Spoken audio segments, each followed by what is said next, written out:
Hello and welcome to 5 Question Friday. My name is Joe Silva and I'm the Vice President of Sales for Kokua Technologies.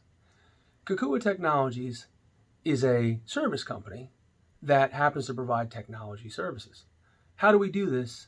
Is by providing full service support, maintenance, and protection to companies the size of 1 up to multi-million dollar projects migrating 60 plus locations to the cloud and everything in between. Kokua realizes that our local business community still really needs our support. So 5 Question Friday is a way for you and I both to learn a bit more about these businesses and how we can help them. One way that we can help is by liking and sharing this post. Also, by clicking the link that's included. By doing so, it'll enter you into a drawing for a reward from another local business. So please, sit back and enjoy 5 Question Friday. And by the way, remember, locals only. Welcome, everyone. Thank you once again for watching another fabulous rendition of 5 Question Friday. Today, we are so fortunate to have Glenn Davila of Performance Marketing. For those of you who know Glenn, it's going to be a treat. For those of you who don't know him, even better, because to be introduced to Glenn is truly, truly a blessing. So Glenn, thank you so much for being here today. Thanks for having me, Joe. This is going to be a lot of fun. Excellent, Glenn. Thank you. Now, so for those who don't know Glenn, let me give you just a little bit, and performance marketing, let me give you a little background. Performance marketing was founded in 2001. Glenn was one of the 3 original employees. They were the marketing department for another company, Unitel Wireless Communications, that owned and managed cellular phone system across the US. So with Unitel and its performance marketing, they delivered marketing service to wireless companies in Michigan, Georgia, Colorado, California, Pennsylvania, Kentucky, and even more. Performance marketing is also a federal contractor. They have worked with the U.S. Navy at the Philadelphia Shipyard and with the U.S. Air Force at Air Combat Command at Joint Base Langley Eustis in Virginia, the European African Command in Ramstein, Germany, and Airman Services at Joint Base San Antonio, Texas. Now, they've had many exciting clients over the years. They were part of the team that launched Coach Dick Vermeil's wine company in Napa, California. Those obviously in the area, we all know Coach Dick Vermeil. They also produced the Community Foundation of South Jersey's Legacy of Giving event, hosting 1,000 guests and raising over $350,000 in honor of philanthropist John Scarpa. Glenn started his career way back in marketing in the casino industry in 1992. He has a bachelor's degree in interpersonal and mass communications from TCNG, Trenton State, and a master's in corporate communication from Duquesne University in Pittsburgh. One of Glenn's passions is regional economic development. So he believes that a stronger local economy benefits everyone. He donates a ton of time to the Southern New Jersey Development Council, where he is the current chairman, right? We report to him. He also represents the Atlantic County Economic Alliance, which is Atlantic County's public-private economic development organization. So, and in his very, very spare time, he has the opportunity to be on a show with me. So I am truly honored, Glenn, to have you here today. The honor's all mine, Joe. Thanks for having me. Glenn, we're going to jump right into it. So the premise, obviously, of 5 Question Friday is 5 questions to help the viewers get to know you and performance marketing a little better. So one of the first questions I want to ask is, for performance marketing, it's a marketing company, obviously, and for a lot of people, they hear marketing and they have an impression of what it is, possibly, right? So for right or wrong, that impression is what it is. But what do you find? What is one of the 1 questions that your current clients or your prospects and clients ask you, which you would say is actually the wrong question to ask you? And that's a great question to start with. It's really more of a misconception for a question. I'll sit down with a new client and we'll throw out opportunities for them to market, which of course is much more than advertising.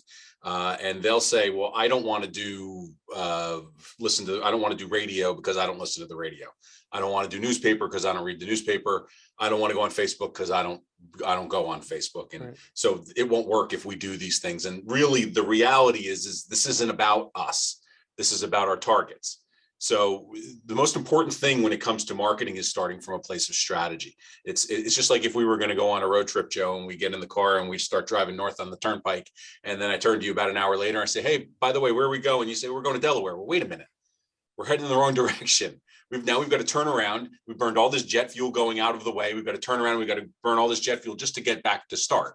So the goal is to have a clear and definitive understanding of where you want to go with any marketing, but really with any program that you do in your life.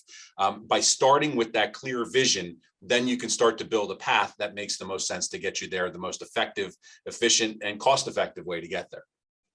That makes sense. That makes sense. I think you're right. A lot of people come in with the impression of this is what I want to have happen. And based on my previous experience, I Right. don't want to do these other things. But of course, they're not the marketing experts, right? Right. I know this from being in IT now, and I know this from being in financial services previously. People come to you with preconceived notions and end up really derailing themselves in possible success because of prejudices they may have or Yeah. biases they may have already set up against about certain things. So then let me ask you, what conversely, what is the right question to ask you? Yeah. So the right question is where do we want to go? What do we want to be when we grow up as an organization?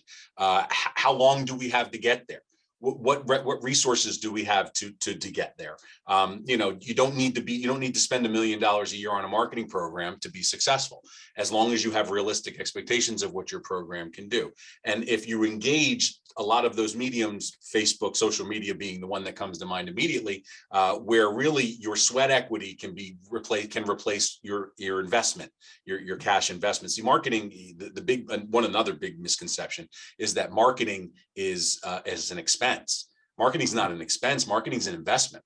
It's just like an employee. You use marketing as a way to build the business. Those organizations that don't engage marketing it's foolish. Henry Ford once said, one of my favorite quotes, it's actually hanging on the wall across the room here, is that saying that you're going to stop advertising to save money is like saying you're going to not wind your watch to save time.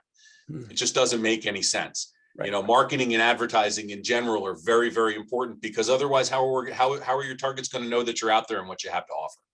So it's really the foundation of any business, and having marketing as part of the strategic considerations, not as we've created the goals for this organization. Okay, marketing, what do you want to do with it?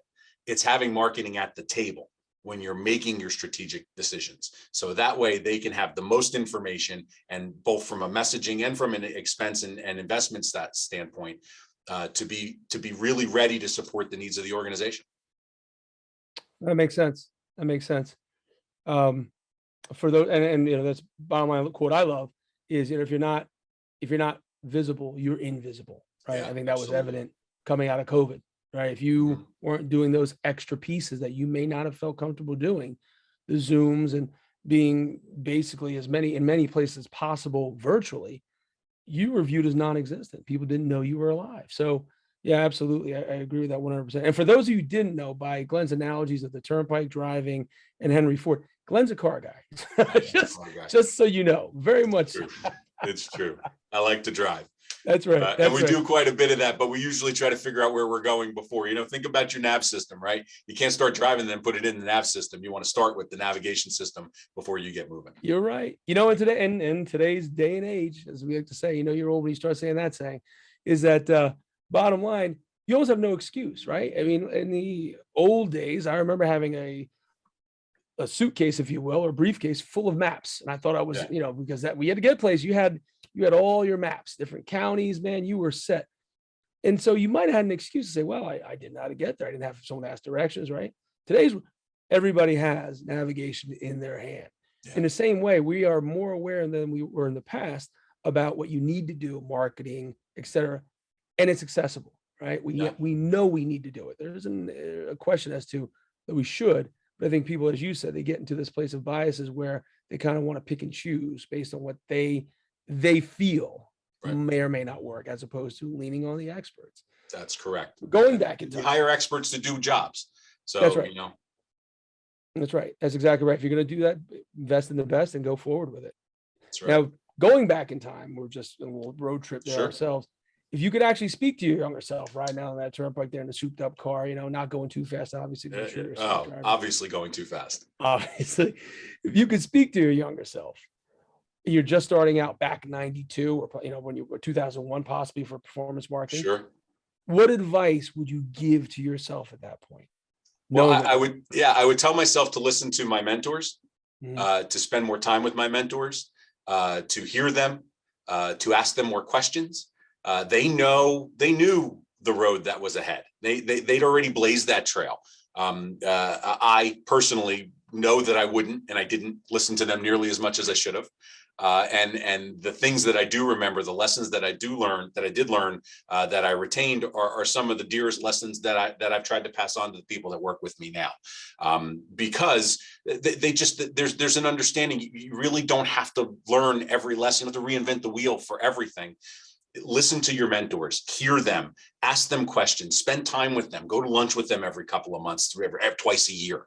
There are things that they know that you couldn't possibly understand until you go through it. But having that base of understanding and education can be so valuable Mhm. down future in your career. Absolutely. No, it makes sense. That makes sense. So speaking of mentors, Yeah. it may or may not be a mentor, but what business leader or business leaders, which business leaders are you influenced by? Yeah, all my mentors. Yeah, it's easy to say Warren Buffett, or we could talk about Elon Musk all day long. I Mhm. don't know Warren Buffett. I don't know Elon Musk. I know guys like Michael Azes and John Scarpa, who were the principals in Unitel back in the '90s when I first cut my teeth in wireless. I know Penny Sager Rossi, who was my Mhm. boss at Unitel, and who, together with Jeanette Truscott, who was our third musketeer, created performance marketing in 2001. John, Michael, Penny, even Jeanette, they're friends of mine, associates, and mentors to this day. I just was texting with Penny about an hour ago. That's So excellent. when I have challenges, when life isn't going the way that I expected it to go, when I need some third party perspective, I go to those people and I ask them the questions. I remember probably about 10 years ago, John Scarpa and I just happened to be passing in the hall. He says, "Come on in and have a seat." And John's a tough guy to get a hold of. So when John says he's got a minute, let's take advantage of it. Sure. And he asked me a little bit about performance and what we were doing. And I remember saying to him, John, he says, "What's the biggest challenge?" I could use another me. And his response to me was, "That's every entrepreneur's answer. You've got to get beyond that. Mhm. It's much more complicated than that. You've got to get beyond trying to find another person, another version of you, and trying to find the people who can support you the way you needed to be supported." So that takes some soul searching. That Mhm. takes some sitting down and really taking hard looks at who I am, or what the organization was, who I am as a person, even, right? What kind of employees could I bring together that could support me in a productive fashion, instead of them doing it the way I want them to do it and allowing them to do it the way they do it. Mhm. Not unlike what we were just saying in the last question, where you hire experts and you let them do the job. Right. You Right. got to hire employees and get out of their way and let them do the job. Those are the people. Ed Salmon, Marlene Aselta, Mhm. who I know they're not outside of Jersey, not particularly sexy names, but here in South Jersey specifically, many of you probably know those people. And I've learned lessons. I've learned a lifetime of lessons from them that I really give a good amount of the credit for my success in life. No, that's excellent. I couldn't agree with you more. All the names that you mentioned are anyone who knows, and like you said, in South Jersey, I mean, Yeah, it's a tight community, right? The bottom line is you're talking about people there, Marlene, doing what she's done for 50 years, yeah, being a considerable force, Ed Sam. Again, the names go on, but I agree with you 100%. They are, without question, true business leaders. They've done it in this area. They weren't in a big market. sure. They didn't have a name. They weren't Rockefellers. They weren't. They Yeah. they carved it out themselves, man. They really did it. Yeah, you And look at that's a guy like John Scarpa, who's from Vineland, yeah, and grew up in East Vineland, and basically on a farm. I know it technically wasn't a farm, but certainly farmland. And he brought cable to South Jersey. Cable, everybody has cable in their homes yeah. right now.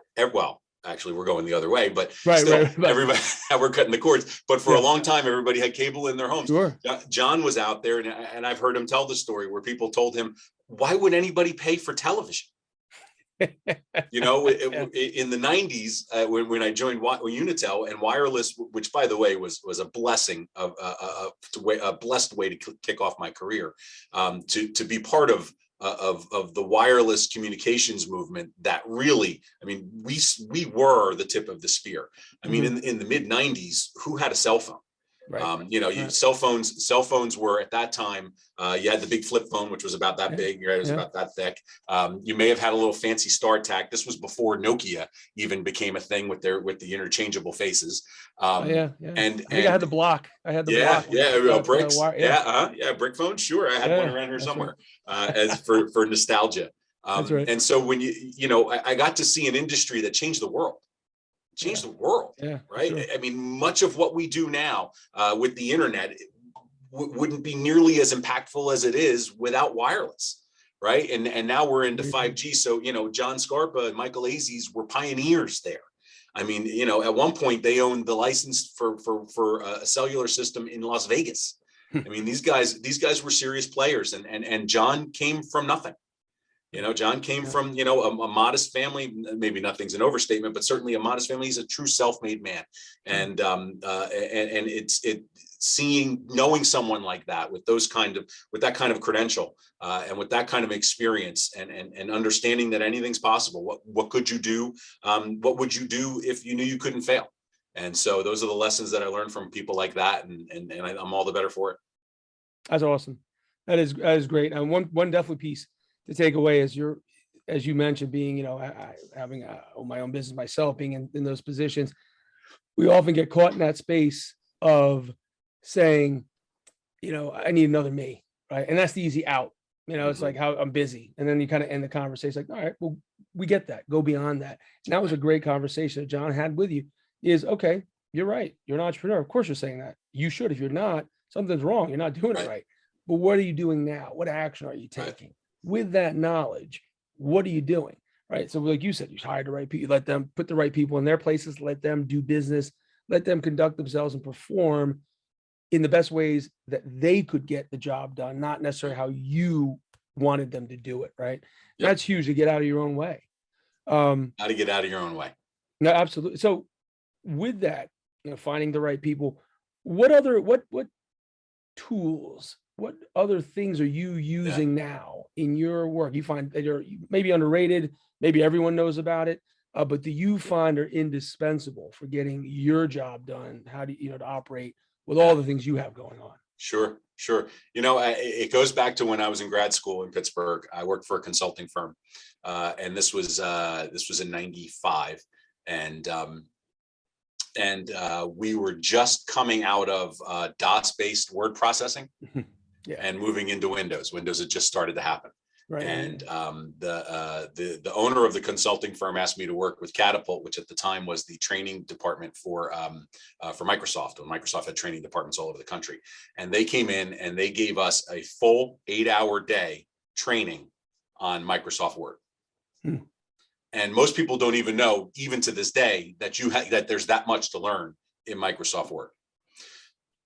So, but really what I learned in that day was an understanding of Microsoft Word, which of course extends to the other platforms, Excel and PowerPoint, that allowed me, especially at that time back in the 90s when nobody knew how to use this stuff, to focus. I'm a trained writer. So when I wrote, I didn't have to think about how I was formatting and what this program was using because I understood how to use it.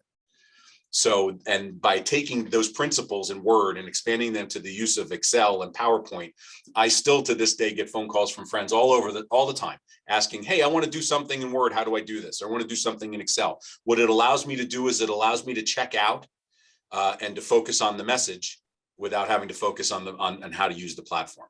So when I talk to college groups, and I've done that, I taught at the college level. I've spoken to several college groups, and they ask that question: what should I learn how to do? I want you to learn how to use Microsoft Office products because they are the foundation of what we do. They are the very foundation of everything that we do. So learn how to use Word. Not just learn how to use Word. Learn how to use Word, not just learn how to use Excel, learn how to build formulas, learn how to build sheets, learn how to do the most complicated things, because you'll be able to, in our business especially, but I'm sure in many businesses, reporting is very important. How you communicate goes beyond just the words you use. By understanding how to use Word and Excel and PowerPoint really well, you can save time, be much more efficient, and be much more direct in your language because you understand how to use these things. So you can get your message across quickly and effectively, and everybody knows, and everybody can get it. I say this to every college class, every professor that I speak to. They should be teaching more than fundamentals. They should be teaching in-depth Word, Excel, and PowerPoint in college. I would take every opportunity that I can get to do that, because I think that's the big secret that helped me be as successful as I am. That's excellent. Actually, that's excellent advice. And you take that even a few steps further. I was just thinking to your point before about hiring experts. Bottom line is, I think what you're saying ultimately is, and even with that platform, but it could be any platform, know the platform so well that you then get past having to think about using the platform, right? Exactly. So as you point out, if I'm a writer, I don't want to be fumbling around learning the tool. It's like figuring out how to sharpen a pencil, right? You just either want to either pay someone who's an expert to sharpen that pencil for you and give you the pencil, Yep. and then go right. Because if that's what you're trying to focus on, if that's your main objective, get to the place where that's all you are focusing on. Right. If you're worried about how to format and then you're distracted, it's not formatted right, and maybe I need to do this, focusing too much on the tool, you're taking away from really where ultimately your productivity is coming from, and ultimately where you're really getting paid, right? Really where your value is in delivering the message, not typing the words. So that's an excellent point. It's something that a lot of people, as you point out, get past. They just want to get to the end result. Right. At that time, as the old adage with the two lumberjacks, right? The one that disappears for an hour a day, comes back and ends up cutting more than the other that's cutting all day. And he finally asks, look, you're going an hour a day. I'm here all day cutting, but you end up producing more wood. Why is that? So for that hour a day, when I go away, I'm sharpening my saw. So in that, we often forget, we want to jump into it. We're just running. We're running. Right. In today's world with social media and everything else, it's like, oh, that's what we're supposed to just be running constantly, especially if you're creative in your space. And I get that. You need that time to be able to not be thinking about, if you're distracted by the logistics of writing exactly and creating the message, you're taking away from the main point of where you should be. So that's excellent advice, actually, right there. I appreciate that. That's good. All right. So look, we're at the last question. Glenn, it's been great so far. You've been giving me some, but don't end on a down note here. All right. So no down notes, I promise. No So, down notes. no, I'm sure it's going to be another winner, just like the rest have been so far. Can you give me one, if you could just narrow it down to one, one lesson that your career has taught you that you think everybody should learn at some point in their lives? Maybe what we just said, but maybe that's something else. What's one lesson you could think of? Keep learning. Whatever it is you do, whatever it is you like, whatever it is, keep learning. Go on YouTube and Google search and search something that is interesting to you. And there are a million videos out there teaching you how to do it. Learn how to do it. Take Facebook or Google certifications. Go to one-day classes where they teach Word and Excel. There are companies out there that do it all the time. Companies like Sandler that will teach you, how to run a business. Always be learning. Always be learning. We don't know what we don't know. So use education as the opportunity to learn what you don't know, to get stronger, to get smarter, and that will always serve you. There is no wasted effort when you learn.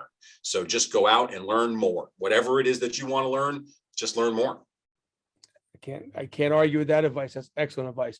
Constant learning. The way the world is moving today, it's so much change. There's so many new things that if you stop, that's the surest way to know that you're done at that point. That's right. That's called retirement. That's neither one of us are ready for that. Hey, listen, no, absolutely not. That's not yet. Sure.